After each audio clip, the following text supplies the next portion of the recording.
जय हिंद दोस्तों, स्वागत है आप सभी का एग्री कोचिंग बाय विकास सर परिवार में। हम लोग रोज़ एग्रीकल्चर के बेहतरीन प्रश्नों के साथ मुलाकात करते हैं। जैसा कि आप लोगों को पता है, कृषि विज्ञान से संबंधित जितने भी एग्जाम होते हैं, चाहे BAO हो, एग्रीकल्चर TA हो, camp supervisor, IBPS, AFO, AAO, agriculture supervisor, जो भी इस तरीके के एग्जाम होते हैं उनकी तैयारी से संबंधित प्रश्नों को रोजाना लेकर आते हैं। प्यारे विद्यार्थियों, जितने भी आप लोग हमारे चैनल से जुड़े हुए हैं, सबका हम एग्री कोचिंग बाय विकास सर परिवार में स्वागत करते हैं। चलिए, आज की एग्रोनॉमी की क्लास है। इसके अंदर हम 150 प्रश्नों को आज की इस क्लास के अंदर पढ़ाएंगे, जो कि परीक्षा की दृष्टि से BAO के एग्जाम के लिए, एग्रीकल्चर TA के एग्जाम के लिए काफ़ी मोस्ट और इम्पोर्टेंट साबित होंगे। तो इस वीडियो को शुरू से लेके लास्ट तक जरूर देखिएगा दोस्तों। शुरू करते हैं अपने फर्स्ट क्वेश्चन को। फर्स्ट क्वेश्चन कह रहा है, गली फसल को किस रूप में जाना जाता है? हेज रो इंटरक्रॉपिंग के रूप में, एवेन्यू क्रॉपिंग के रूप में, A और B क्या दोनों सही है, या बहुमंजिली खेती के रूप में? तो गली फसल को हम हेज रो क्रॉपिंग के रूप में भी जानते हैं और एवेन्यू क्रॉपिंग के रूप में भी जानते हैं। तो यहाँ पर जो हमारा राइट आंसर हो जाएगा, A और B दोनों सही है। ठीक है, C ऑप्शन यहाँ पर राइट आंसर हो जाएगा दोस्तों। क्वेश्चन नंबर 2 आपके स्क्रीन पर आ चुका है। बाग में एक वर्षीय मौसमी फसल लगाना कौन सी फसल का उदाहरण है? बाग के अंदर पूछ रहा है, एक वर्षीय मौसमी फसल लगाना कौन सी फसल का उदाहरण है? समांतर फसल का, सहचर फसल का, वृद्धि कारक फसल का, या एले फसल का? काफ़ी अच्छा इंपॉर्टेंट क्वेश्चन है दोस्तों।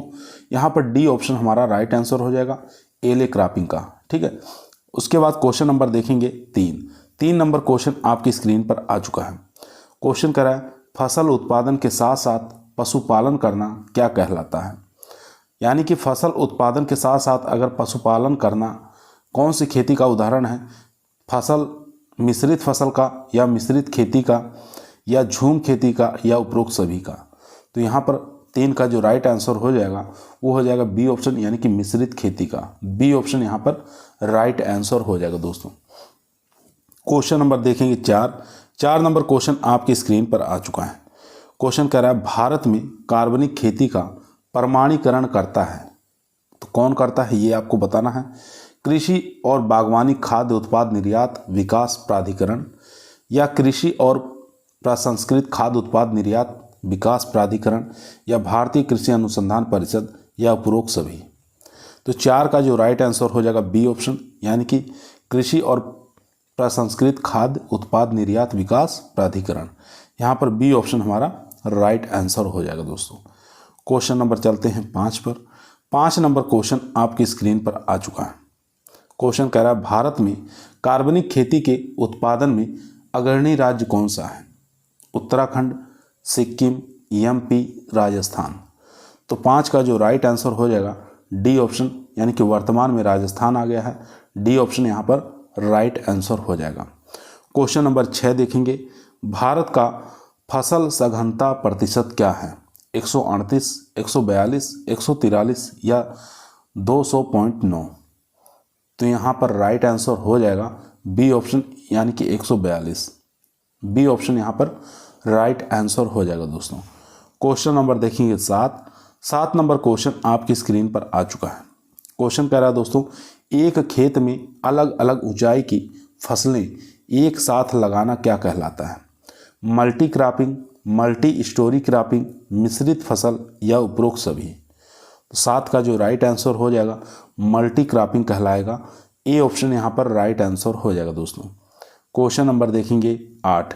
काफ़ी अच्छा इंपॉर्टेंट क्वेश्चन है, बहुत बार एग्जाम में पूछा गया है। क्वेश्चन कर रहा है, मिश्रित फसल कौन से क्षेत्र में लगाते हैं? तो मिश्रित फसल पूछ रहा है कौन से क्षेत्रों में लगाई जाती है? अधिक वर्षा वाले क्षेत्रों में, सिंचित क्षेत्रों में, बरानी क्षेत्रों में, या उपरोक्त सभी?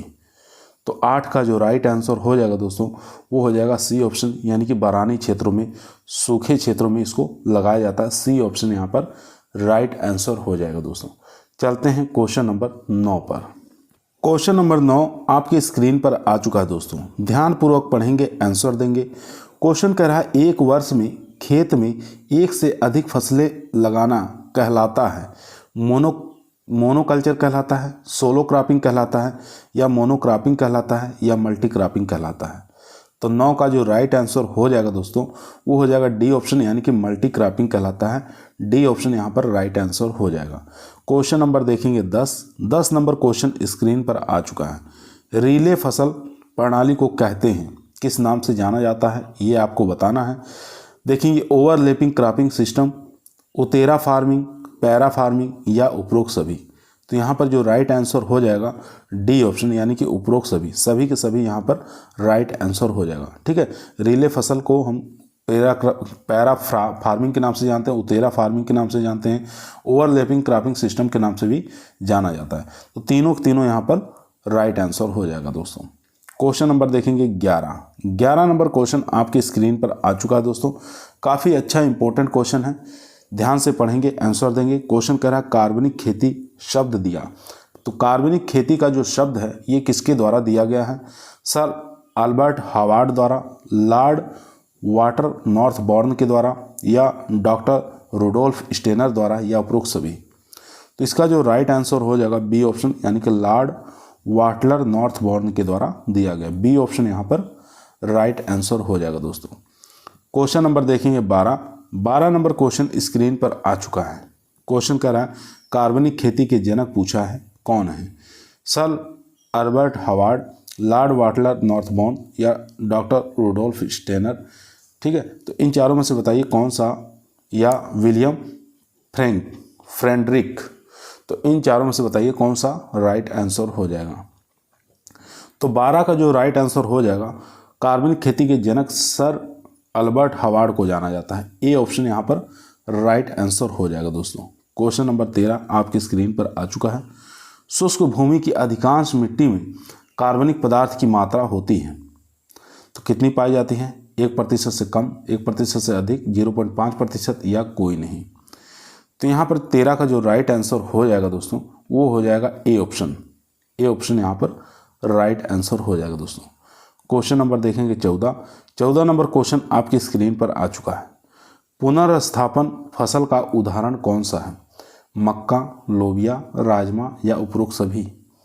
तो 14 का जो राइट आंसर हो जाएगा दोस्तों वो हो जाएगा बी, यानी कि लोबिया। पुनर्स्थापन फसल का उदाहरण कौन सा हो जाएगा? बी ऑप्शन यहाँ पर राइट आंसर हो जाएगा, लोबिया। क्वेश्चन नंबर देखेंगे 15 नंबर क्वेश्चन आपकी स्क्रीन पर आ चुका है। क्वेश्चन कराएं, यहाँ पर खाली स्थान दिया हुआ है। बताना है फसल जो मिट्टी से तत्वों का अधिक आक्रामक रूप से उपभोग करने के लिए जानी जाती है, तो उसको किस नाम से जानते हैं? तो एग्जॉस्टिव क्रॉप के नाम से इसको जाना जाता है। ए ऑप्शन यहाँ पर राइट आंसर हो जाएगा दोस्तों। 15 का ए ऑप्शन यहाँ पर राइट आंसर। क्वेश्चन नंबर देखेंगे 16 नंबर क्वेश्चन आपकी स्क्रीन पर आ चुका है। पौधों को नहीं मिट्टी को खिलाएं, ये बताना है किसके शब्द हैं? पारिस्थितिकी खेती, टिकाऊ खेती, या रूढ़िवादी खेती, या सटीक कृषि। पौधों को नहीं मिट्टी को खिलाएं, ये शब्द किसके लिए है ये आपको बताना है। तो 16 का जो राइट आंसर हो जाएगा पारिस्थितिकी खेती। ए ऑप्शन यहाँ पर राइट आंसर हो जाएगा दोस्तों। ए ऑप्शन यहाँ पर राइट आंसर हो जाएगा। चलते हैं क्वेश्चन नंबर 17 पर। दोस्तों यदि आप लोगों को एग्रीकल्चर के किसी भी एग्जाम में सिलेक्शन लेना है तो ईमानदारी के साथ चैनल को जरूर सब्सक्राइब करें। यह आपका परिवार है जो सरकारी नौकरी की तरफ ले जाएगा। क्वेश्चन नंबर 17 आपकी स्क्रीन पर आ चुका है दोस्तों। क्वेश्चन कर रहा है गेहूं की बौनी किस्मों में बीज और भूसा का अनुपात होता है। बीज और भूसा का अनुपात पूछा है, कितना होता है? 1:1.5, 1:1.25, 1:1 या 1:1.75। काफ़ी अच्छा इंपॉर्टेंट क्वेश्चन है दोस्तों। गेहूं की बौनी किस्मों के लिए पूछा है बीज और भूसा का अनुपात। तो 17 का जो राइट आंसर हो जाएगा 1:1.25। बी ऑप्शन यहाँ पर राइट आंसर हो जाएगा दोस्तों। बी ऑप्शन यहाँ पर राइट आंसर हो जाएगा। क्वेश्चन नंबर 18 देखेंगे। नॉरिन 10 जीन की खोज किसने की थी? स्वामीनाथन ने, बोरलॉग ने, विलियम गॉड ने, या गोरिजो एंजुका ने। तो यहाँ पर 18 का जो राइट आंसर हो जाएगा गोरिजो एंजुका ने। डी ऑप्शन यहाँ पर राइट आंसर हो जाएगा दोस्तों। डी ऑप्शन यहाँ पर राइट आंसर हो जाएगा। क्वेश्चन नंबर 19 देखेंगे।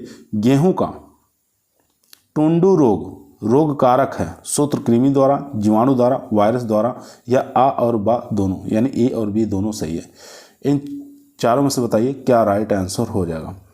तो गेहूं का जो टुंडू रोग है वो एक प्रकार का सूत्रकृमि रोग है, ठीक है।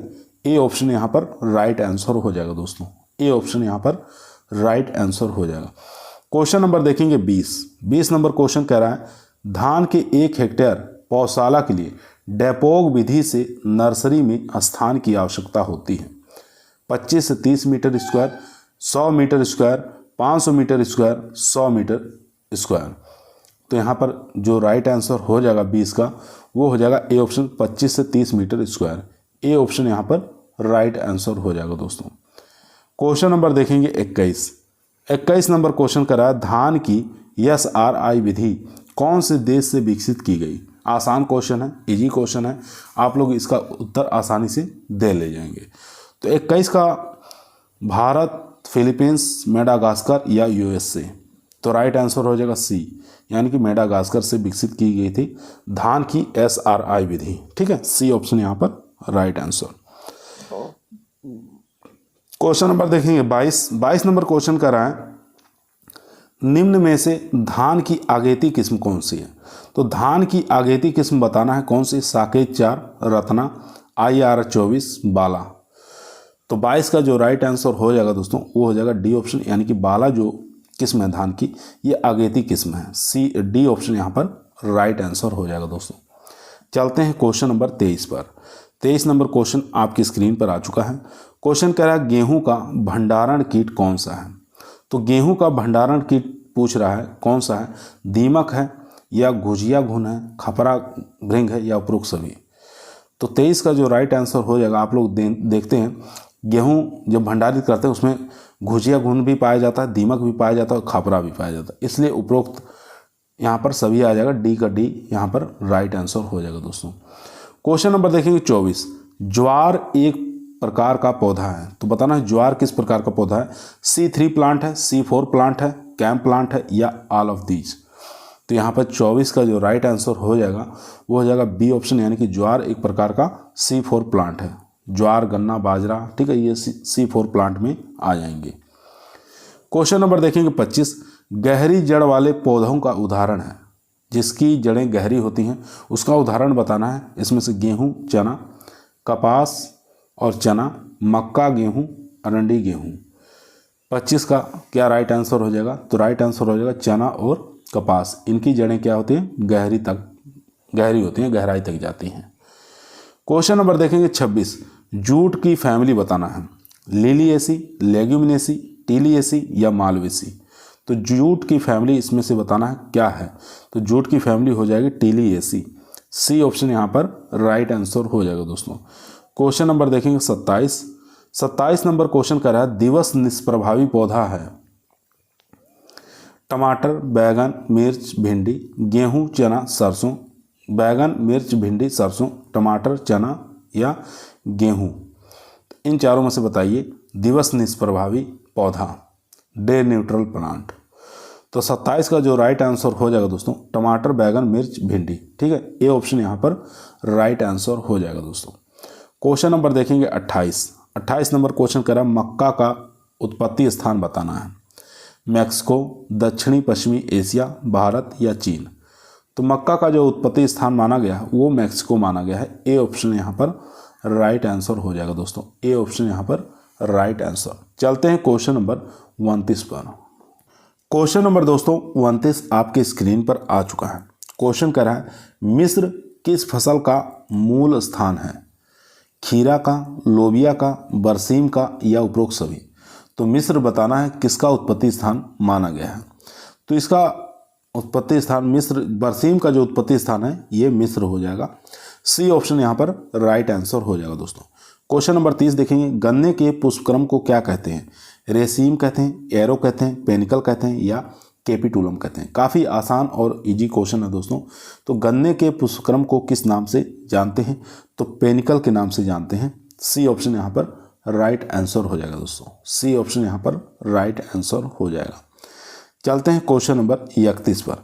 31 नंबर क्वेश्चन आपकी स्क्रीन पर आ चुका है दोस्तों। क्वेश्चन कह रहा है भारत में भारत में सर्वाधिक उत्पादन करने वाला गेहूं कौन सा है? बौना गेहूं, भारतीय बौना गेहूं, मैक्सिकन बौना गेहूं या ए और सी दोनों?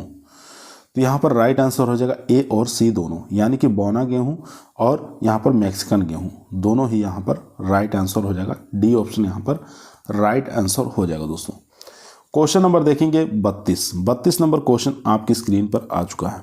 क्वेश्चन कह रहा है गेहूं में प्रोटीन की प्रतिशत मात्रा बताना है, कितना होता है? 11%, 12, 13 या 15? तो यहाँ पर जो राइट आंसर हो जाएगा 32 का वो हो जाएगा बी ऑप्शन, यानी कि 12% गेहूं के अंदर प्रोटीन की मात्रा पाई जाती है। क्वेश्चन नंबर देखेंगे 33, गेहूं में किस प्रोटीन की कमी होती है? लाइसिन की या थ्रियोनिन की, ट्रिप्टोफेन की या उपरोक्त सभी? तो गेहूं के अंदर कौन सी प्रोटीन की कमी पाई जाती है? तो यहाँ पर डी ऑप्शन राइट आंसर हो जाएगा, उपरोक्त सभी। थ्रियोनिन की और ट्रिप्टोफेन की और लाइसिन तीनों प्रोटीन की कमी पाई जाती है, इसलिए डी ऑप्शन यहाँ पर राइट आंसर हो जाएगा दोस्तों। क्वेश्चन नंबर देखेंगे 34 नंबर क्वेश्चन स्क्रीन पर आ चुका है। क्वेश्चन कह रहा है किसान के पास 3 सिंचाई के लिए केवल पानी है, वह किस अवस्था में गेहूं को लगाएगा? काफ़ी अच्छा इंपॉर्टेंट क्वेश्चन है, 3 पानी की। तो यहाँ पर जो राइट आंसर हो जाएगा वो हो जाएगा, पहली सिंचाई करेगा CRI अवस्था पे, दूसरी सिंचाई करेगा जोड़ों की अवस्था पे, तीसरी करेगा दानों में दूधिया बनते समय। ठीक है, 3 सिंचाई है, CRI अवस्था, दूसरा है जॉइंटिंग स्टेज, तीसरा है यहाँ पर दानों में मिल्किंग स्टेज। ठीक है, यहाँ पर बी ऑप्शन हमारा राइट आंसर हो जाएगा दोस्तों। उसके बाद क्वेश्चन नंबर देखेंगे 35 नंबर क्वेश्चन आपकी स्क्रीन पर आ चुका है। गेहूं का नकलची खरपतवार बताना है। तो गेहूं का नकलची खरपतवार क्या होता है? तो सब लोग जानते हैं, एवेना लोंडिवोसियाना, जिसको जंगली जेई कहा जाता है, उसका वैज्ञानिक नाम है। उसके बाद फ्लेरिस माइनर, जिसको गुल्ली डंडा कहा जाता है। ठीक है, यहाँ पर राइट आंसर हो जाएगा बी ऑप्शन, एवेना लोंडिवोसियाना, जंगली जेई और फ्लेरिस माइनर, ये दोनों ही गेहूं के नकलची खरपतवार हैं, इसलिए बी ऑप्शन यहाँ पर राइट आंसर हो जाएगा दोस्तों। क्वेश्चन नंबर चलते हैं 36 नंबर क्वेश्चन आपके स्क्रीन पर आ चुका है दोस्तों।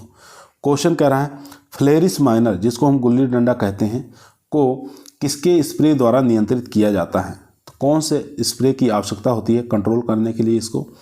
आइसोप्रोटोरॉन, सल्फोसल्फ्यूरान, मेटासल्फ्यूरान या उपरोक्त सभी? तो 36 का जो राइट आंसर हो जाएगा डी ऑप्शन, यानी कि सभी, सल्फोसल्फ्यूरान की, आइसोप्रोटोरॉन की, मेटासल्फ्यूरान की। ठीक है, तो डी ऑप्शन यहाँ पर राइट आंसर हो जाएगा दोस्तों। क्वेश्चन नंबर देखेंगे 37 नंबर क्वेश्चन स्क्रीन पर आ चुका है।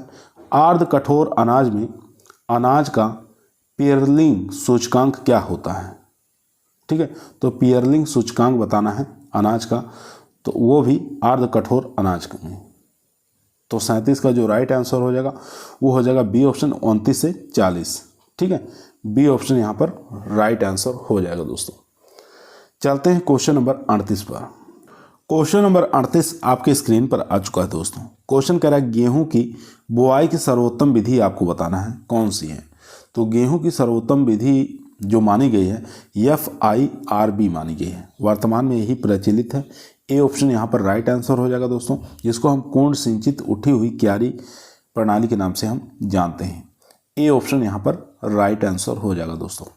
क्वेश्चन नंबर चलते हैं 39 नंबर क्वेश्चन स्क्रीन पर आ चुका है। क्वेश्चन कह रहा है गेहूं का आंतरिक बीज जनित रोग कौन सा है? तो गेहूं का आंतरिक बीज जनित रोग पूछ रहा है, इसमें से कौन सा हो जाएगा? गेहूं का आवृत कंडुआ रोग, गेहूं का करनाल बंट, गेहूं का हिल बंट या उपरोक्त सभी? 39 का जो राइट आंसर हो जाएगा वो हो जाएगा ए ऑप्शन, गेहूं का आवृत कंडुआ रोग। ए ऑप्शन यहाँ पर राइट आंसर हो जाएगा दोस्तों। क्वेश्चन नंबर देखेंगे 40 नंबर क्वेश्चन आपकी स्क्रीन पर आ चुका है। क्वेश्चन कर रहा है निम्नलिखित को मिलाएं। ठीक है, एक तरफ रोग का नाम दिया हुआ है, दूसरी तरफ रोग कारक का नाम दिया हुआ है। ठीक है, तो इनका मैच करवाना है, कौन सा राइट आंसर हो जाएगा यहाँ पर। तो यहाँ देखेंगे भूरा कीट किसके द्वारा होता है ये आपको बताना है। तो भूरा कीट जो होता है वो होता है यानी कि पक्सिनिया रिकॉन्ड्रिटा के कारण। ठीक है, उसके बाद काला कीट देखेंगे, काला कीट किसके द्वारा होता है? तो काला कीट होता है पक्सिनिया ग्रेमिनी टिट्रिसाई द्वारा। ए ऑप्शन के साथ चला जाएगा। उसके बाद धारीदार कीट देखेंगे किसके साथ होता है, तो धारीदार जो कीट होता है ये होता है पक्सिनिया स्ट्रोफार्मिस के द्वारा, ठीक है, डी ऑप्शन के साथ चला जाएगा।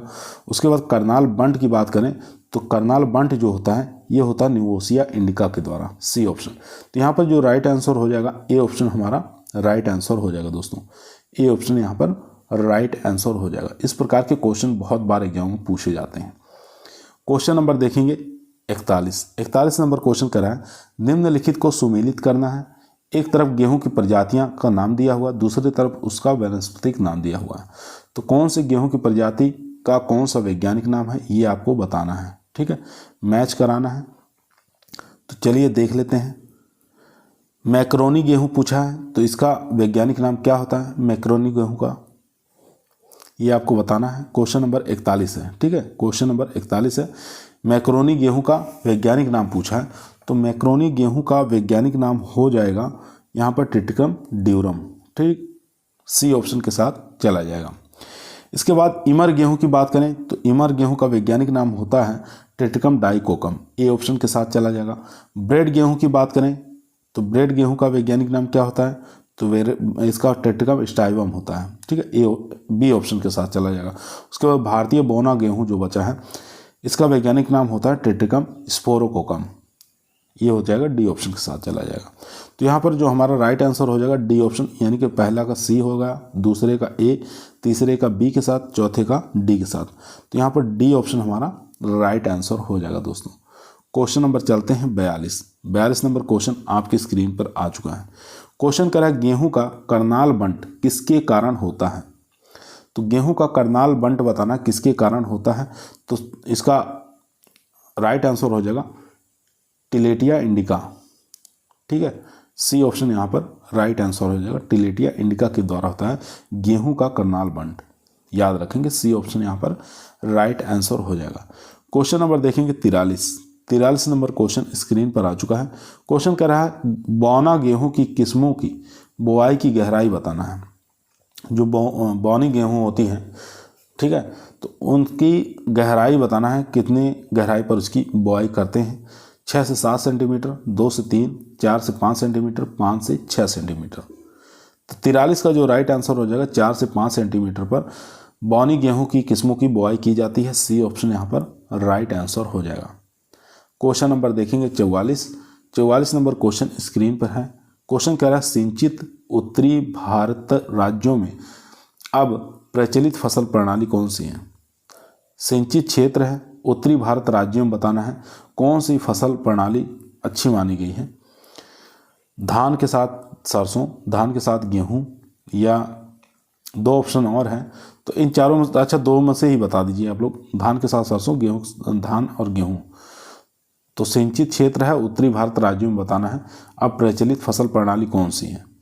तो यहाँ पर जो राइट आंसर हो जाएगा गेहूं और धान, बी ऑप्शन यहाँ पर राइट आंसर हो जाएगा दोस्तों, बी ऑप्शन यहाँ पर राइट आंसर हो जाएगा। चलते हैं क्वेश्चन नंबर 45 पर। क्वेश्चन नंबर 45 आपके स्क्रीन पर आ चुका है दोस्तों। क्वेश्चन कह रहा है गेहूं के रतुआ का वैकल्पिक परपोषी है। तो गेहूं के रतुआ का वैकल्पिक परपोषी बताना कौन सा है, ज्वार है, जई है, बरबेरी है या मक्का है। तो यहाँ पर जो राइट आंसर हो जाएगा दोस्तों वो हो जाएगा बारबेरी, सी ऑप्शन यहाँ पर राइट आंसर हो जाएगा दोस्तों। क्वेश्चन नंबर देखेंगे 46 नंबर क्वेश्चन स्क्रीन पर आ चुका है। गेहूं में पीला रतुआ या धारीदार रोली किसके कारण होता है।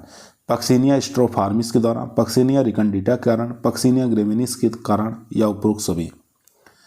तो 46 का जो राइट आंसर हो जाएगा वो हो जाएगा ए ऑप्शन, पक्सिनिया स्ट्रोफार्मिस के द्वारा होता है, ए ऑप्शन यहाँ पर राइट आंसर हो जाएगा दोस्तों। क्वेश्चन नंबर देखेंगे 47 नंबर क्वेश्चन स्क्रीन पर आ चुका है। लंबे तने और गिरने की समस्या चावल के किस प्रकार से संबंधित है। इंडिका चावल से, जापानिका चावल से या जैपोनिका चावल से या सभी। तो 47 का जो राइट आंसर हो जाएगा ए ऑप्शन, यानी कि इंडिका चावल से, ए ऑप्शन यहाँ पर राइट आंसर हो जाएगा। क्वेश्चन नंबर देखेंगे 48 नंबर क्वेश्चन कर रहा है चावल की खेती का गैर पारंपरिक क्षेत्र कौन सा है। तो गैर पारंपरिक क्षेत्र पूछ रहा है चावल का, तो वो हो जाएगा पंजाब और हरियाणा, सी ऑप्शन यहाँ पर राइट आंसर हो जाएगा दोस्तों। क्वेश्चन नंबर देखेंगे 49 नंबर क्वेश्चन स्क्रीन पर आ चुका है। क्वेश्चन कह रहा है बोरो या दलुआ प्रकार के चावल को किस नाम से भी जाना जाता है। बोरो या दलुआ प्रकार के चावल को किस नाम से जानते हैं? जायद चावल, रबी चावल, खरीफ चावल या कोई नहीं। तो 49 का जो राइट आंसर हो जाएगा वो हो जाएगा ए ऑप्शन, यानी कि जायद चावल के नाम से इसको जाना जाता है। क्वेश्चन नंबर देखेंगे 50 नंबर क्वेश्चन कह रहा है भारत के चमत्कारी चावल के रूप में भी जाना जाता है। जगन्नाथ, IR8, जया या सभी। तो भारत के चमत्कारी चावल को किस नाम से जानते हैं, किस रूप में जानते हैं, ये आपको बताना है। तो 50 का जो राइट आंसर हो जाएगा वो हो जाएगा सी ऑप्शन, यानी कि जया। क्वेश्चन नंबर 51 देखेंगे। 51 नंबर क्वेश्चन कह रहा है गिरने की समस्या नहीं होती है। तो गिरने की समस्या नहीं होती है जपोनिका चावल में, इंडिका चावल में या जवानिका चावल में या सभी में। तो 51 का जो राइट आंसर हो जाएगा दोस्तों वो हो जाएगा ए ऑप्शन, यानी कि जपोनिका चावल के अंदर गिरने की समस्या नहीं होती, इसके प्लांट गिरते नहीं हैं। चलते हैं क्वेश्चन नंबर 52 पर। 52 नंबर क्वेश्चन आपकी स्क्रीन पर आ चुका है दोस्तों। क्वेश्चन कह रहा है गोल्डन राइस किस्म को किसकी कमी से निपटने के लिए विकसित किया गया? Iron, vitamin C, calcium, vitamin A. तो आसान क्वेश्चन है, तो इसका राइट आंसर हो जाएगा विटामिन ए। ठीक है, गोल्डन राइस के अंदर विटामिन ए की भरपूर मात्रा पाई जाती है। क्वेश्चन नंबर देखेंगे 53। चावल में आमतौर पर इस्तेमाल होने के बाद जैव उर्वरक है फ्रेकिया, ओजोला या ओजोस्पिरिलम एजोक्टोबैक्टर। तो इसमें बताना है चावल में आमतौर से कौन सा जैव उर्वरक इस्तेमाल किया जाता है। तो 53 का जो राइट आंसर हो जाएगा वो हो जाएगा बी ऑप्शन, एजोला का प्रयोग किया जाता है। एजोला फर्न, ठीक है, इन सब का प्रयोग किया जाता है धान की खेती में। क्वेश्चन नंबर चलते हैं 54। क्वेश्चन नंबर 54 आपकी स्क्रीन पर आ चुका है दोस्तों। क्वेश्चन कह रहा है चावल का बकाने रोग किसके कारण होता है? ABA के कारण, जिब्रेलिन के कारण, ऑक्जिन के कारण, साइटोकाइनिन के कारण। तो चावल का जो बकाने रोग है वो किसके कारण होता है? वो होता है जिब्रेलिन के कारण। बी ऑप्शन यहाँ पर राइट आंसर हो जाएगा। क्वेश्चन नंबर देखेंगे 55 नंबर क्वेश्चन कह रहा है सफ़ेद और भूरे चावल में प्रोटीन का प्रतिशत बताना है, क्रम अनुसार बताना है। ठीक है, 2 से 3% और 7.9%, 4 से 5%, 7.9%, 6 से 7% और 7.9% या 7.9 और 6 से 7%। तो चावल सफ़ेद और भूरे चावल में, ठीक है, दोनों बताना, पहले सफ़ेद का फिर उसके बाद भूरे चावल का प्रोटीन। तो 55 का जो राइट आंसर हो जाएगा सी ऑप्शन यहाँ पर, यानी कि 6 से 7% किस में पाया जाता है? सफ़ेद चावल के अंदर देखने को मिलता है। ठीक है, और 7.9% की बात करें तो भूरे चावल के अंदर प्रोटीन की मात्रा पाई जाती है। दोनों आपको याद रखना है, 6 से 7% सफ़ेद चावल के अंदर, भूरे चावल के अंदर 7.9% प्रोटीन की मात्रा देखने को मिलता है। ठीक है, तो दोनों ही आपको याद रखना है।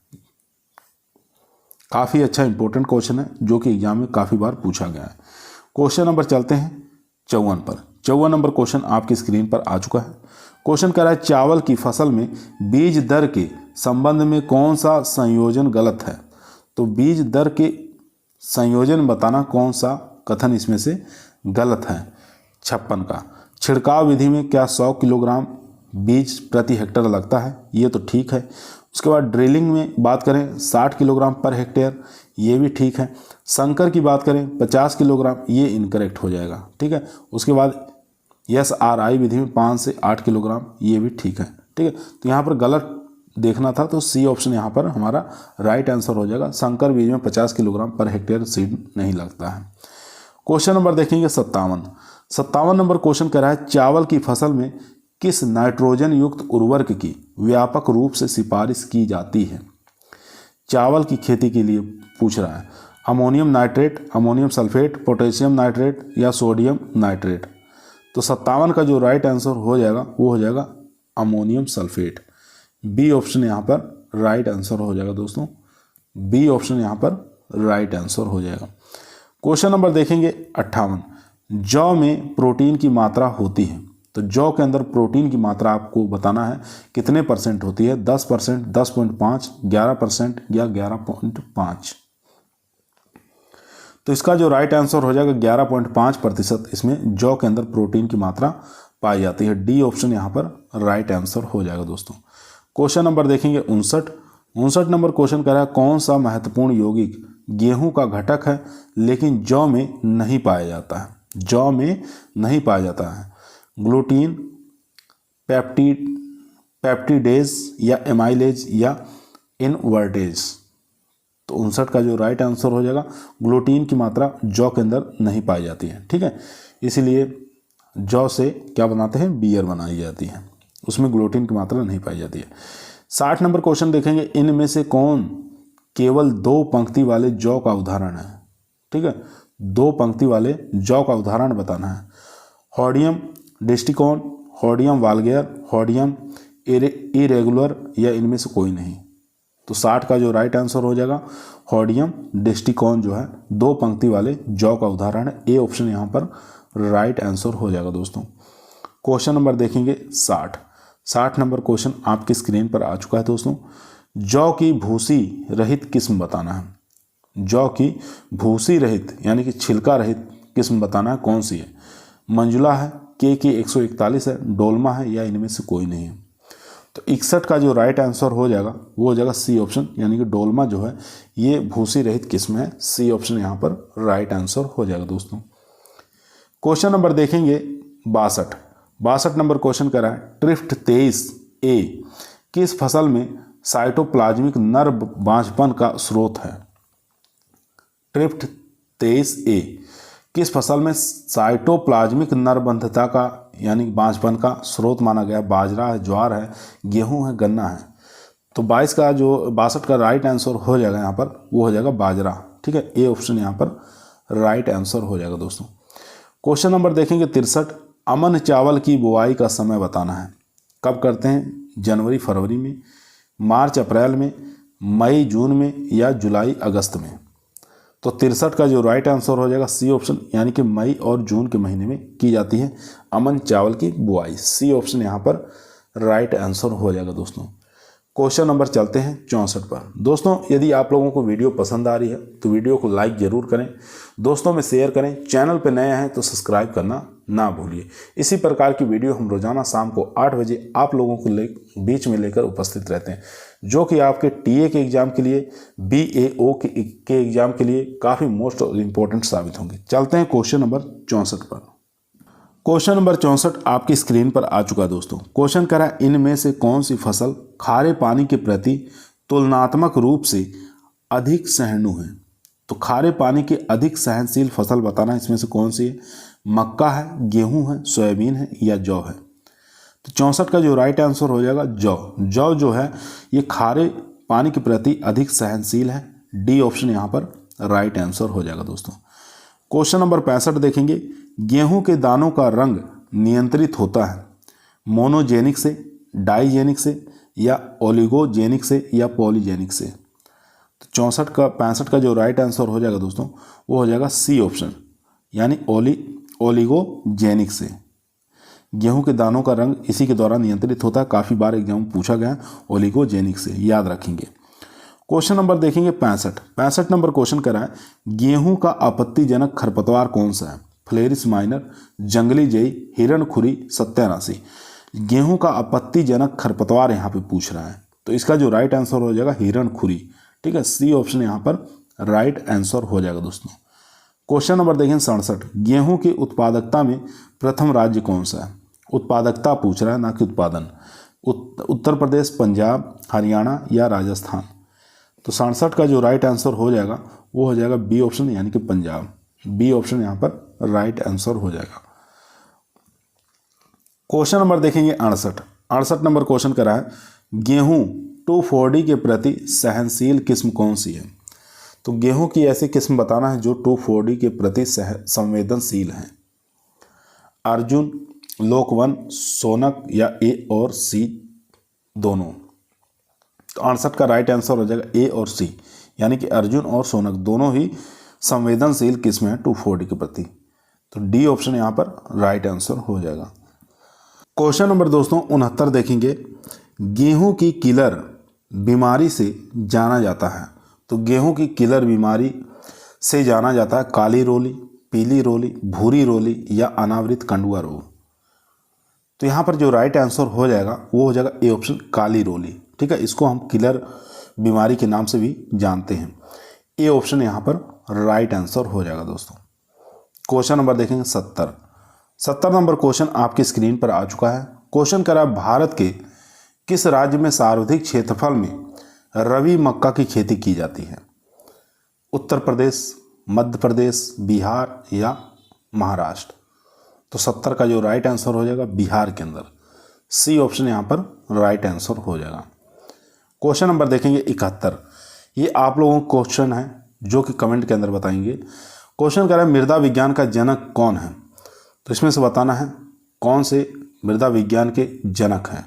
ठीक है, डोकोचेव को कहा जाता है, जोंथ्रोटूल को कहा जाता है, ठीक है, या पिट्रो डी क्रेसेंजी को कहा जाता है, या इनमें से कोई नहीं।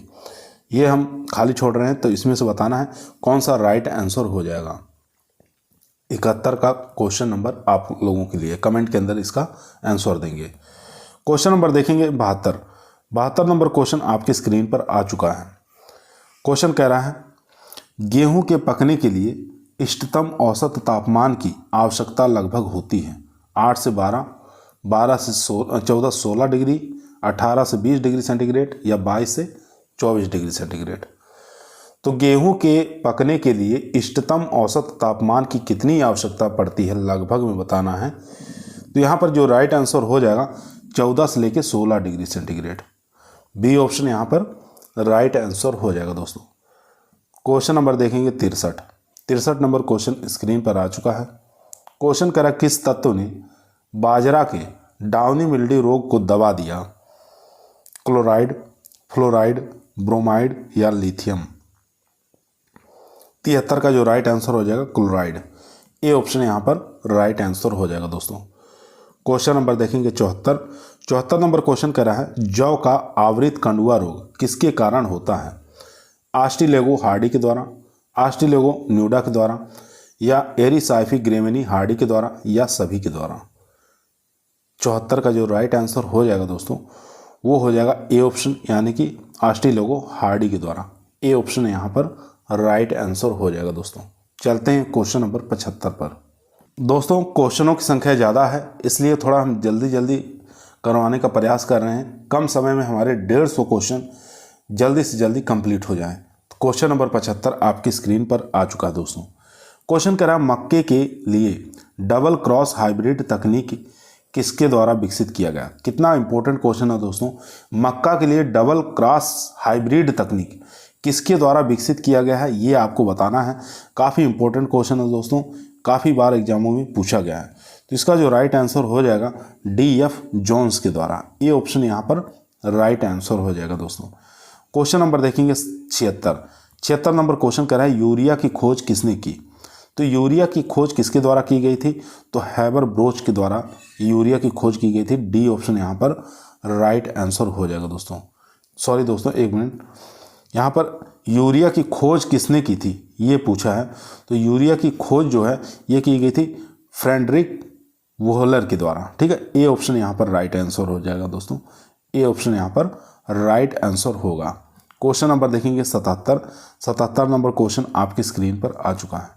क्वेश्चन कह रहा है औद्योगिक अमोनिया कौन सी विधि से बनाई जाती है? तो औद्योगिक अमोनिया कौन सी विधि से बनाई जाती है? तो यहाँ पर जो राइट आंसर होगा वो हो जाएगा हेबर ब्रोच मेथड के द्वारा। ठीक है, डी ऑप्शन यहाँ पर राइट आंसर हो जाएगा। क्वेश्चन नंबर देखेंगे 78, काफ़ी अच्छा इंपॉर्टेंट क्वेश्चन है। क्वेश्चन कह रहा है जिन उर्वरकों में 2 या 3 ही प्राथमिक पोषक तत्व पाए जाते हैं उनको क्या कहा जाता है? ऐसे उर्वरक बताना है जिसके अंदर 2 या 3 प्राथमिक पोषक तत्व पाए जाते हैं, उनको किस नाम से जानते हैं? मिश्रित खाद, मिश्रित उर्वरक, या संयुक्त खाद, या उपयुक्त उर्वरक? संयुक्त उर्वरक। तो इन चारों में से बताइए क्या राइट आंसर हो जाएगा? तो इसका राइट आंसर हो जाएगा संयुक्त उर्वरक। डी ऑप्शन यहाँ पर राइट आंसर हो जाएगा दोस्तों। क्वेश्चन नंबर देखेंगे 79 नंबर क्वेश्चन कह रहा है रॉक फास्फेट का उपयोग कौन सी मृदाओं में किया जाता है? अम्लीय मृदा में, उदासीन मृदा में, क्षारीय मृदा में, या लवणीय मृदा में? तो यहाँ पर जो राइट आंसर हो जाएगा वो हो जाएगा अम्लीय मृदा में। ठीक है, ए ऑप्शन यहाँ पर राइट आंसर हो जाएगा। क्वेश्चन पूछा था रॉक फास्फेट का उपयोग कौन सी मृदा में किया जाता है, तो अम्लीय मृदा में किया जाता है। क्वेश्चन नंबर देखेंगे 80 नंबर क्वेश्चन कह रहा है भारत में पूर्णतः निर्मित उर्वरक कौन सा है। तो भारत में पूर्णतः निर्मित उर्वरक बताना है कौन सा, muriate of potash, sulphate of potash या डाई अमोनियम फास्फेट, या ए और बी दोनों सही हैं। तो 80 का जो राइट आंसर हो जाएगा सी ऑप्शन, यानी कि diammonium phosphate. C option यहाँ पर राइट आंसर हो जाएगा। क्वेश्चन नंबर देखेंगे 81 नंबर क्वेश्चन कह रहा है आलू की फसल के लिए उपयोगी पोटास धारी उर्वरक कौन सा है। Potassium nitrate, potassium sulphate, potassium chloride या सभी। तो 81 का जो राइट आंसर हो जाएगा दोस्तों वो हो जाएगा बी ऑप्शन, यानी कि पोटेशियम सल्फेट। बी ऑप्शन यहाँ पर राइट आंसर हो जाएगा। क्वेश्चन नंबर देखेंगे 82 नंबर क्वेश्चन आपकी स्क्रीन पर आ चुका है। क्वेश्चन कह रहा है NO3 को वायुमंडलीय नाइट्रोजन में बदलने में सहायक जीवाणु कौन सा है। नाइट्रोबैक्टर, राइजोबियम या थायोबैसिलस या बेसिलस। 82 का जो राइट आंसर हो जाएगा दोस्तों वो हो जाएगा सी ऑप्शन, यानी कि थायोबैसिलस। NO3 को वायुमंडल नाइट्रोजन में बदलने वाला जो जीवाणु होता है वो होता है थायोबैसिलस, याद रखेंगे। क्वेश्चन नंबर देखेंगे 83 जल भराव मृदाओं में उपयोगी नाइट्रोजन धारी उर्वरक कौन सा है। जल भराव मृदाओं में उपयोगी नाइट्रोजन धारी उर्वरक कौन सा है। अमोनियम सल्फेट, कैन, यूरिया या सभी।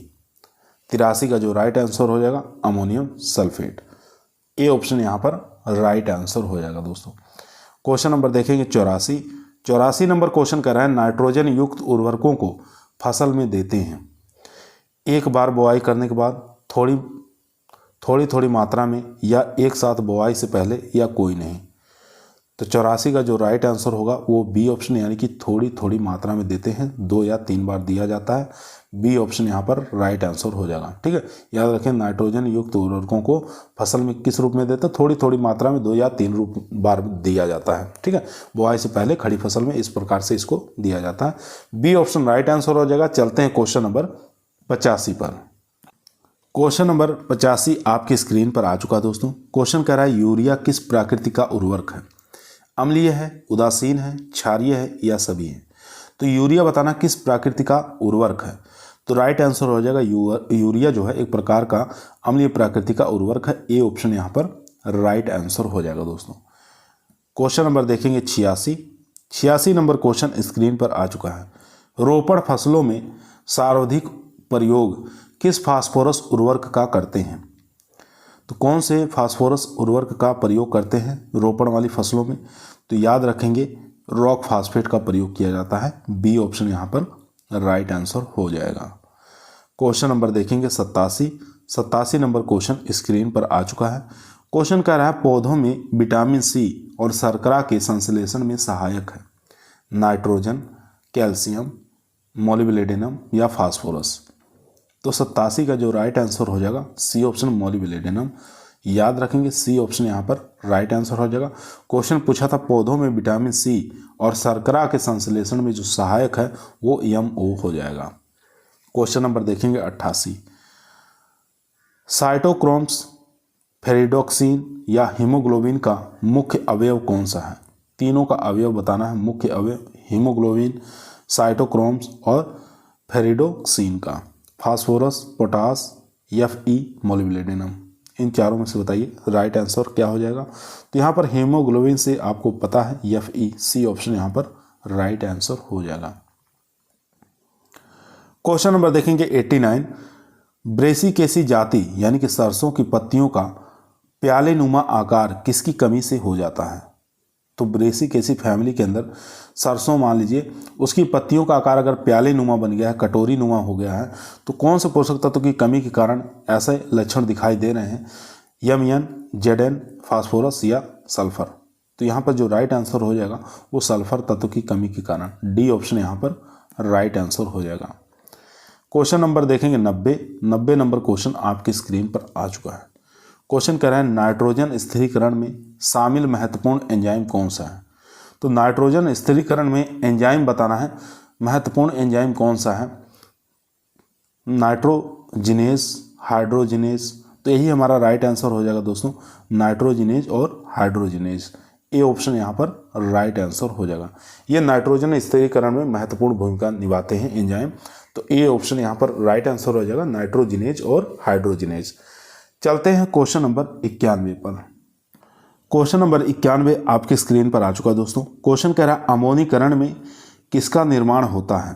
तो अमोनीकरण में बताना है किसका निर्माण होता है। तो सब लोग जानते हैं एमिनो एसिड से अमोनिया, ठीक है। सी ऑप्शन यहाँ पर राइट आंसर हो जाएगा। अमोनीकरण में किसका निर्माण होता है, तो एमिनो एसिड से अमोनिया का निर्माण होता है। सी ऑप्शन यहाँ पर राइट आंसर हो जाएगा दोस्तों। क्वेश्चन नंबर देखेंगे 92 नंबर क्वेश्चन कह रहा है निम्न में से ऑक्सीजन का वाहक है।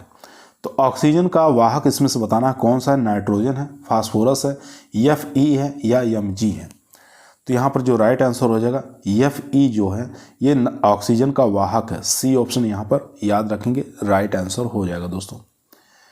क्वेश्चन नंबर देखेंगे 93 नंबर क्वेश्चन स्क्रीन पर आ चुका है। क्वेश्चन कर रहे हैं जल भराव वाली मृदाओं के लिए उपयुक्त नाइट्रोजन उर्वरक कौन सा है। जल भराव वाली मृदाओं के लिए उपयुक्त नाइट्रोजन पूछ रहा है कौन सा है। अमोनियम सल्फेट, कैन, यूरिया या सभी। तो 93 का जो राइट आंसर हो जाएगा वो हो जाएगा ए ऑप्शन, यानी कि अमोनियम सल्फेट। ए ऑप्शन यहाँ पर राइट आंसर हो जाएगा। क्वेश्चन नंबर देखेंगे 94। भारत में सर्वाधिक क्षेत्रफल किस मिट्टी से आच्छादित है। इंसेप्टिसोल, एंटीसोल या एरिडीसोल या वर्टिसोल। 94 का जो राइट आंसर हो जाएगा ए ऑप्शन, यानी कि इंसेप्टिसोल। ए ऑप्शन यहाँ पर राइट आंसर हो जाएगा दोस्तों। चलते हैं क्वेश्चन नंबर 95 पर। क्वेश्चन नंबर 95 दोस्तों आपकी स्क्रीन पर आ चुका है। सर्वाधिक जल अपरदन किस राज्य में होता है। राजस्थान, केरल, वेस्ट बंगाल या मध्य प्रदेश। तो सर्वाधिक जल अपरदन पूछ रहा है कौन से राज्य में होता है। तो 95 का जो राइट आंसर हो जाएगा वेस्ट बंगाल। सी ऑप्शन यहाँ पर राइट आंसर हो जाएगा। क्वेश्चन नंबर 96 देखेंगे जल अपरदन का सर्वाधिक हानिकारक चरण कौन सा है।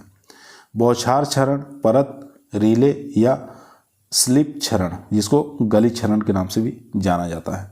तो 96 का जो राइट आंसर हो जाएगा परत क्षरण। बी ऑप्शन यहाँ पर राइट आंसर हो जाएगा दोस्तों। क्वेश्चन नंबर देखेंगे 97 नंबर क्वेश्चन आपकी स्क्रीन पर आ चुका है। क्वेश्चन कर रहा है मृदा निर्माण, वितरण और मृदा गुण के अध्ययन के रूप में जाना जाता है। मृदा निर्माण, वितरण और मृदा गुण के अध्ययन को हम किस नाम से जानते हैं, ये आपको बताना है। पेडोलॉजी कहते हैं या एडोफोलॉजी कहते हैं, मृदा विज्ञान कहते हैं या सभी कहते हैं। तो इसको कहते हैं एडोफोलॉजी। ए ऑप्शन यहाँ पर राइट आंसर हो जाएगा। क्वेश्चन नंबर देखेंगे 98। भूपपड़ी में सिलिका की मात्रा होती है 46.6, 27.7, 8.1 या 5%। तो यहाँ पर जो राइट आंसर हो जाएगा वो हो जाएगा बी ऑप्शन, यानी कि 27.72। भूपपड़ी में सिलिका की मात्रा 27.72। बी ऑप्शन यहाँ पर राइट आंसर। क्वेश्चन नंबर देखेंगे 99 नंबर क्वेश्चन कह रहा है मिट्टी का वास्तविक घनत्व कौन सा है। तो मिट्टी का वास्तविक घनत्व कौन सा है। स्थूल घनत्व, कण घनत्व, मृदा घनत्व या उपरोक्त सभी। तो 99 का जो राइट आंसर हो जाएगा बी ऑप्शन, यानी कि कण घनत्व। बी ऑप्शन यहाँ पर राइट आंसर हो जाएगा। क्वेश्चन नंबर देखेंगे 100 नंबर क्वेश्चन कह रहा है कार्बनिक पदार्थ डालने पर स्थूल घनत्व पर प्रभाव क्या पड़ता है। घट जाता है, बढ़ जाता है, कोई प्रभाव नहीं पड़ता है, या पहले घटता है फिर बढ़ता है। तो 100 का जो राइट आंसर हो जाएगा दोस्तों घट जाता है। ए ऑप्शन यहाँ पर राइट आंसर हो जाएगा। कार्बनिक पदार्थ डालने पर स्थूल घनत्व पर क्या प्रभाव पड़ता है, घटना स्टार्ट हो जाता है। क्वेश्चन नंबर देखेंगे 101 नंबर क्वेश्चन कह रहा है दोमट मृदा की सांद्रता बताना है 40, 47, 50 या 58। तो दोमट मृदा की सांद्रता तो कितना होता है, तो ये आपको बताना है 47 हो जाएगा इसका, ठीक है। तो 101 का जो राइट आंसर हो जाएगा वो हो जाएगा बी ऑप्शन, यानी कि 47। क्वेश्चन नंबर 102 देखेंगे मिट्टी का रंग स्पेक्ट्रम किसके द्वारा तय किया जाता है। ह्यूमस के द्वारा, वैल्यू, क्रोमा या ये सभी। तो 102 का जो राइट आंसर हो जाएगा ह्यूमस के द्वारा, ठीक है। तो यहाँ पर ए ऑप्शन राइट आंसर हो जाएगा। क्वेश्चन नंबर देखेंगे 103 नंबर क्वेश्चन कर रहा है आयरन प्रधान ऑक्सीकृत मृदा का रंग कैसा होता है? लाल, पीला, भूरा या ये सभी? आयरन प्रधान ऑक्सीकृत मृदा का रंग बताना है। लाल होता है, पीला या भूरा, ये सभी होता है। तो इसका राइट आंसर हो जाएगा लाल होता है। सी, ए ऑप्शन यहाँ पर राइट आंसर हो जाएगा। क्वेश्चन नंबर देखेंगे 104 नंबर क्वेश्चन कह रहा है केशिकीय जल का मान होता है। तो केशिकीय जल का मान होता है, कितना होता है? तो -1/3 से लेकर -31। बी ऑप्शन यहाँ पर राइट आंसर हो जाएगा दोस्तों। बी ऑप्शन यहाँ पर राइट आंसर हो जाएगा। क्वेश्चन नंबर देखेंगे 105 मृदा को पोषक तत्व का थैला किसने कहा? तो मृदा को पोषक तत्वों का थैला किसने कहा, किसके द्वारा कहा गया, ये आपको बताना है। तो ये वेंटनी के द्वारा कहा गया, याद रखेंगे। ए ऑप्शन यहाँ पर राइट आंसर हो जाएगा। क्वेश्चन नंबर 106 देखेंगे भारतीय मृदा विज्ञान कृषि रसायन का जनक कौन है? भारतीय मृदा विज्ञान व कृषि रसायन विज्ञान के जनक किसको कहा जाता है? तो JW लेथर को कहा जाता है। डी ऑप्शन यहाँ पर राइट आंसर हो जाएगा दोस्तों। भारतीय मृदा विज्ञान और कृषि रसायन विज्ञान के जनक JW लेथर को। क्वेश्चन नंबर देखेंगे 107 नंबर क्वेश्चन करा 1 हेक्टेयर पृष्ठीय मृदा का वजन कितना होता है? 1 हेक्टेयर पृष्ठीय मृदा का वजन बताना है, कितना होता है। काफ़ी अच्छा इंपॉर्टेंट क्वेश्चन है दोस्तों, काफ़ी बार एग्जामों में पूछा गया है। तो इसका राइट आंसर हो जाएगा बी ऑप्शन, यानी कि 2.25 इंटू 10⁻6 किलोग्राम। ठीक है, बी ऑप्शन यहाँ पर राइट आंसर हो जाएगा। चलते हैं क्वेश्चन नंबर 108 पर। क्वेश्चन नंबर दोस्तों 108 आपकी स्क्रीन पर आ चुका है। क्वेश्चन कह रहा है थाई यूरिया एक उर्वरक है। तो थाई यूरिया एक उर्वरक है, किस प्रकार का? धीमी गति से रिलीज, नाइट्रिफिकेशन अवरोधक, प्राकृतिक नाइट्रिफिकेशन अवरोधक या कृत्रिम नाइट्रिफिकेशन अवरोधक। तो 108 का जो राइट आंसर हो जाएगा दोस्तों वो हो जाएगा डी ऑप्शन, कृत्रिम नाइट्रिफिकेशन अवरोधक। डी ऑप्शन यहाँ पर राइट आंसर हो जाएगा।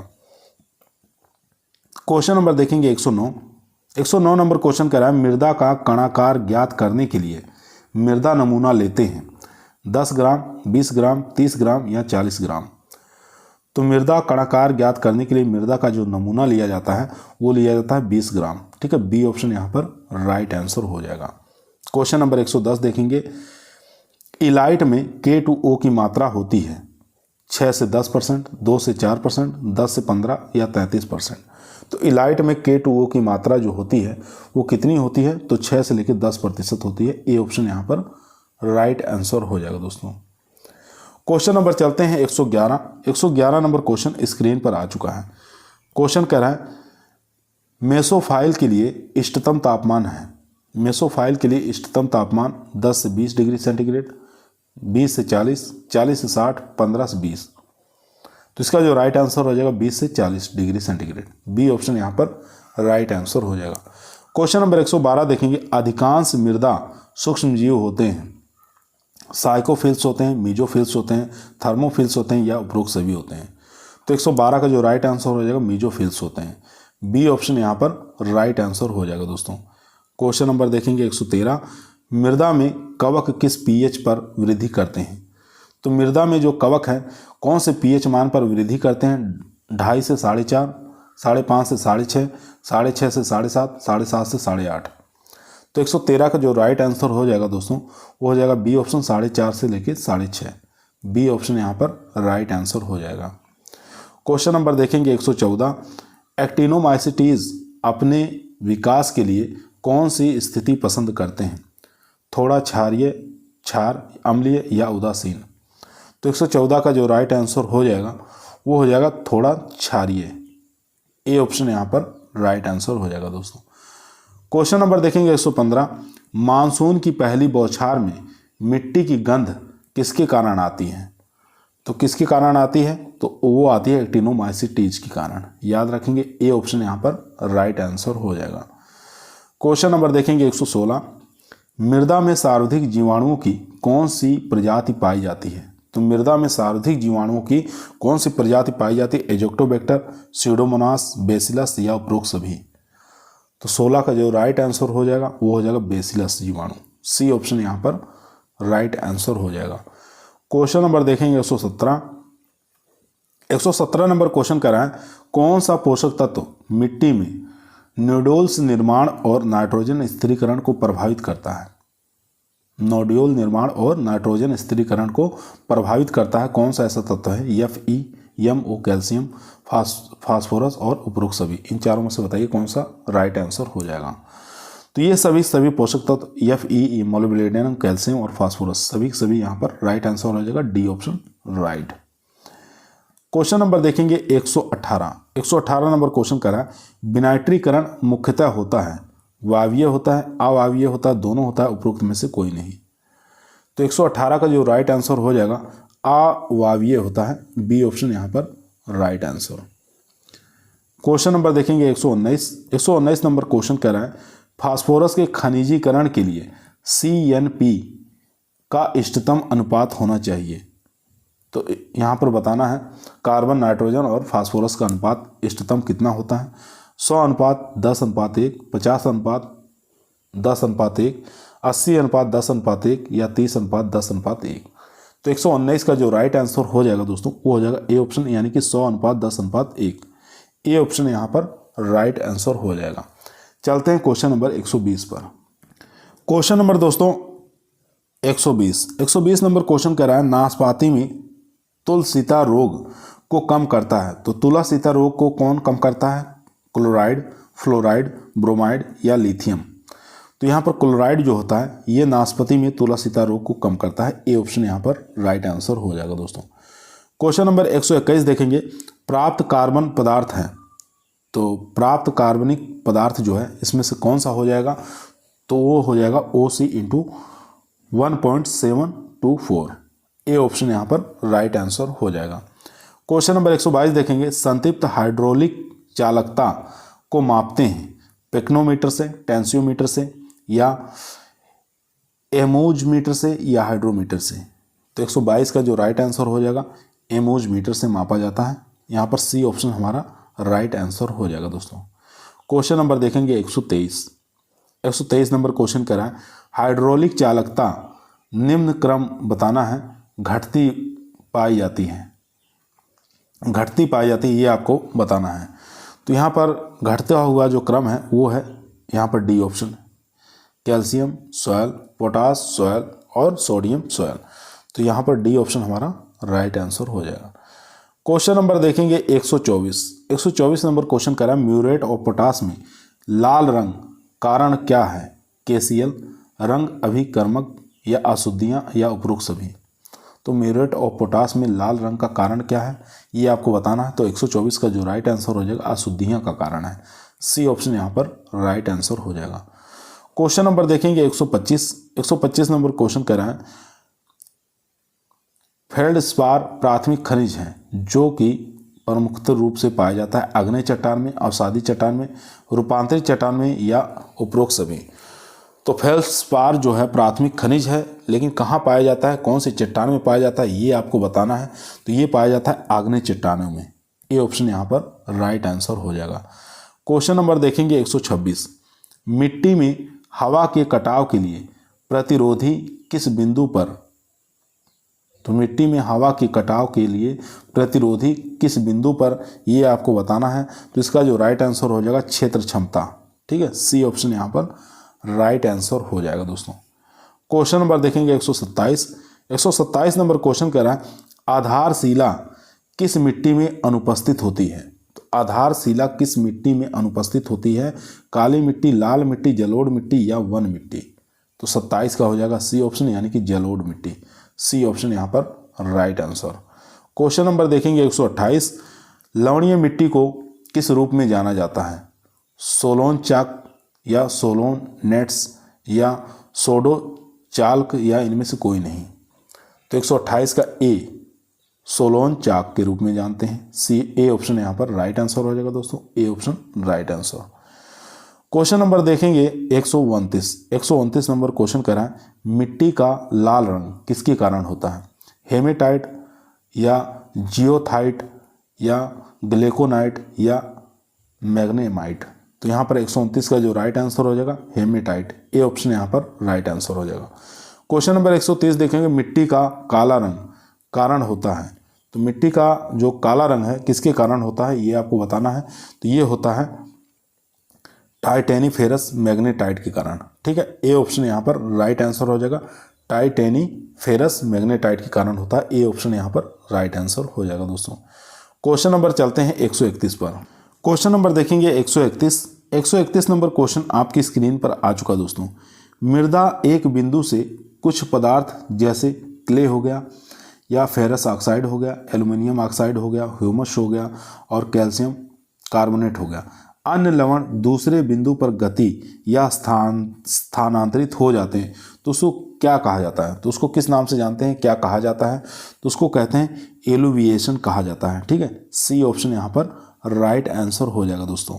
ठीक है, 131 का जो 1 मिनट दोस्तों, 131 का जो राइट आंसर हो जाएगा वो हो जाएगा बी ऑप्शन, यहाँ पर अवक्षेपण कहते हैं। बी ऑप्शन यहाँ पर राइट आंसर हो जाएगा दोस्तों, 131 का बी। क्वेश्चन नंबर देखेंगे 132 नंबर क्वेश्चन करा 1 हेक्टेयर सेंटीमीटर में पानी होता है तो कितना पानी होता है ये आपको बताना है। तो यहाँ पर राइट आंसर हो जाएगा 10,000 लीटर होता है। ठीक है, 1 हेक्टेयर सेंटीमीटर में पानी कितना होता है? 10,000 लीटर होता है, याद रखेंगे। काफ़ी बार एग्जामों में ये क्वेश्चन पूछा गया है। क्वेश्चन नंबर देखेंगे 133 नंबर क्वेश्चन कह रहा है कि बहाली का नियम किसके द्वारा दिया गया? तो बहाली का जो नियम है किसके द्वारा दिया गया ये आपको बताना है। तो यहाँ चारों ऑप्शन आप लोग देख लीजिए।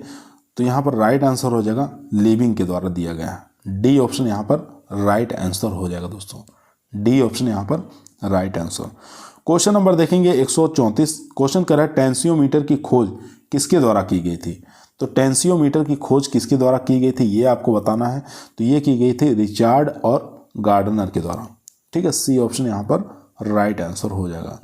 क्वेश्चन नंबर देखेंगे 135 नंबर क्वेश्चन कर रहा है वह प्रक्रिया जो ऊपरी परतों से सेक्सियो ऑक्साइड के बजाय सिलिका को हटाती है और इस तरह के सेक्सियो ऑक्साइड को सोलम से केंद्रित करने के लिए छोड़ देती हैं तो उसको किस नाम से जानते हैं, क्या कहा जाता है? तो उसको कहते हैं लेटराइजेशन। ठीक है, ए ऑप्शन यहाँ पर राइट आंसर हो जाएगा। क्वेश्चन नंबर देखेंगे 136 नंबर क्वेश्चन करा है इनमें से सबसे तेज मिलने वाला है। ठीक है, इनमें से सबसे तेजी से मिलने वाला कौन सा है? तो अमोनियम उर्वरक, नाइट्रेट उर्वरक या अमोनिकल नाइट्रेट उर्वरक या एमाइड उर्वरक। तो 36 का जो राइट आंसर हो जाएगा दोस्तों वो हो जाएगा बी ऑप्शन, नाइट्रेट उर्वरक। बी ऑप्शन यहाँ पर राइट आंसर हो जाएगा। क्वेश्चन नंबर देखेंगे 137 कौन सा पूर्णतः उदासीन उर्वरक है? तो 137 का जो राइट आंसर हो जाएगा कैन जो है ये एक प्रकार का उदासीन उर्वरक है। सी ऑप्शन यहाँ पर राइट आंसर हो जाएगा। क्वेश्चन नंबर देखेंगे 138 उर्वरकों में अम्ल और क्षारीय समकक्ष विश्लेषण के लिए कौन सा एक प्रयोग में लाया जाता है? तो कौन सा एक प्रयोग में लाया जाता है? तो कैल्शियम कार्बोनेट लाया जाता है। ए ऑप्शन यहाँ पर राइट आंसर हो जाएगा दोस्तों। क्वेश्चन नंबर 139 भूखमरी विकार किसकी कमी से होता है? तो भूखमरी विकार जो है किसकी कमी से होता है? तो नाइट्रोजन की कमी से होता है। डी ऑप्शन यहाँ पर राइट आंसर हो जाएगा। क्वेश्चन नंबर देखेंगे 40 निकिल को आवश्यक पोषक तत्व की श्रेणी में रखा जाता है 2011 से, 2010, 1999 या 2000 से। तो इसका जो राइट आंसर हो जाएगा 140 का वो हो जाएगा ए ऑप्शन यानी कि 2010 से। निकिल को आवश्यक पोषक तत्व की श्रेणी में कब से रखा गया? 2010 से। चलते हैं क्वेश्चन नंबर 141। क्वेश्चन नंबर दोस्तों 141 आपकी स्क्रीन पर आ चुका है। क्वेश्चन कह रहा है भारतीय इंदौर कंपोस्टिंग विधि की खोज किसने की थी? तो भारतीय इंदौर कंपोस्टिंग विधि की खोज किसके द्वारा की गई थी ये आपको बताना है। तो ये खोज की गई थी सर अल्बर्ट होवार्ड और वेड द्वारा 1924 और 26 में की गई थी। बी ऑप्शन यहाँ पर राइट आंसर हो जाएगा दोस्तों। क्वेश्चन नंबर देखेंगे 142। क्वेश्चन कह रहा है यहाँ पर खालिस्तान दिया हुआ है आमतौर पर कृषि भूमि पर लगभग 6% की ढलान तक और उन क्षेत्रों में अपनाया जाता है जहां औसत वार्षिक वर्षा 6 mm से कम होती है। Contour budding, grading budding, bench, terracing या उपरोक्त सभी। तो यहाँ पर जो राइट आंसर हो जाएगा 142 का वो हो जाएगा ए ऑप्शन, यानी कि कंटूर बडिंग। ए ऑप्शन यहाँ पर राइट आंसर हो जाएगा दोस्तों, ए ऑप्शन यहाँ पर राइट आंसर हो जाएगा। क्वेश्चन नंबर चलते हैं 143 पर।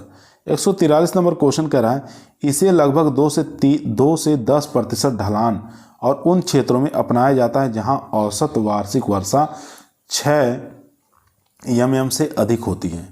Budding, grading budding, bench terracing या उपरोक्त सभी। तो यहाँ पर राइट आंसर हो जाएगा 143 का सी ऑप्शन, बेंच टेरेसिंग। ठीक है, सी ऑप्शन यहाँ पर राइट आंसर हो जाएगा। क्वेश्चन नंबर देखेंगे 144, जिंक टेरेसिंग को प्रतिशत भूमि ढलान में अपनाया जाता है। तो कितने प्रतिशत भूमि ढलान वाले क्षेत्रों पर अपनाया जाता है? तो राइट आंसर हो जाएगा ए ऑप्शन, 3 से 10% भूमि ढलान वाले पर अपनाया जाता है। ए ऑप्शन यहाँ पर राइट आंसर हो जाएगा। क्वेश्चन नंबर देखेंगे 145, कैल्शियम ऑक्साइड और यहाँ पर कैल्शियम कन्वर्सन रेशियो बताना इसका कितना होता है। तो इसका जो राइट आंसर हो जाएगा कैल्शियम ऑक्साइड इंटू यहाँ पर 0.71%। ए ऑप्शन यहाँ पर राइट आंसर हो जाएगा दोस्तों।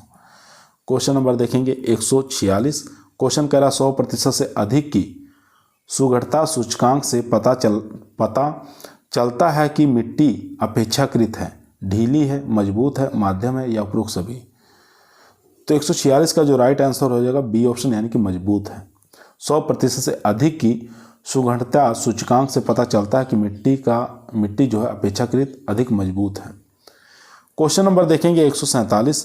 147 नंबर क्वेश्चन कह रहा है, हरा रंग भूमि क्षमता वर्गीकरण में किस वर्ग में दर्शाया जाता है? फर्स्ट, सेकंड, थर्ड या फोर्थ। 147 का जो राइट आंसर हो जाएगा ए ऑप्शन, ठीक है, फर्स्ट में दर्शाया जाता है। क्वेश्चन नंबर देखेंगे 148। क्वेश्चन कह रहा है, पानी की वह मात्रा जिस पर मिट्टी आर्द्र और ठोस हो जाती है क्या कहलाती है? तो क्या कहलाती है? वो कहलाती है सुगढ़ता। सी ऑप्शन यहाँ पर राइट आंसर हो जाएगा दोस्तों। क्वेश्चन नंबर देखेंगे 49। 149 नंबर क्वेश्चन कह रहा है, जुताई के लिए कौन सी सुगढ़ता अच्छी होती है? तो कौन सी अच्छी होती है तो ये बताना है। तो भुरभुरी सुगढ़ता, ठीक है, बी ऑप्शन यहाँ पर राइट आंसर हो जाएगा।